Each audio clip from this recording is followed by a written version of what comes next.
سونے سے قابل یاد رکھے، رسول اللہ صلی اللہ علیہ وسلم نے فرمایا جب سونے کے لیے بستر پر جاؤ تو آیت الکرسی پڑھ لیا کرو، اس کی وجہ سے اللہ تم پر ایک نگہبان فرشتہ مقرر کر دے گا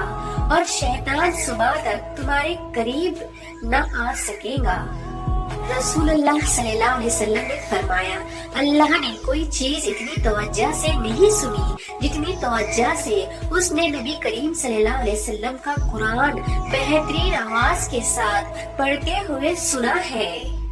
حضرت علی رضی اللہ عنہ نے فرمایا کامیابی حوصلے سے ملتی ہے اور اچھے حوصلے دوست سے ملتے ہیں اور اچھے دوست مقدر والوں کو ملتے ہیں اور مقدر انسان کو خود بنانا پڑتا ہے۔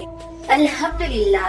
الحمدللہ ہر اس چیز کے لیے جو مجھ سے لی گئی یا مجھے بن مانگے دی گئی، شکوہ تو بنتا ہی نہیں اس پاک ذات سے جو بہترین کا بدلہ بہترین دیتا ہے۔ صبر ہوتا نہیں، صبر کیا جاتا ہے، اور صبر یہی ہے کہ اپنے اندر مچلتے ہوئے طوفان کو خود میں تھام کر اس کو ختم ہونے کا انتظار کرنا، اپنی شدتوں کو خود میں اسی طرح قید کر لینا کہ معاملہ صرف اور صرف اللہ کا رجوع ہے۔ ہر وہ بندہ جو غالب دین کے لیے کوشش اور جد و جہد کرے، اپنا مال دے، اپنی جان دے، اپنا وقت دے، اس بندے کو قیامت کے دن نہ کوئی خوف ہوگا اور نہ ہی کوئی غم ہوگا۔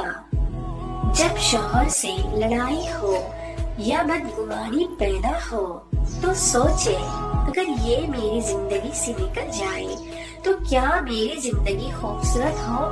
جائے گی، کیا مجھے سکون مل جائے گا؟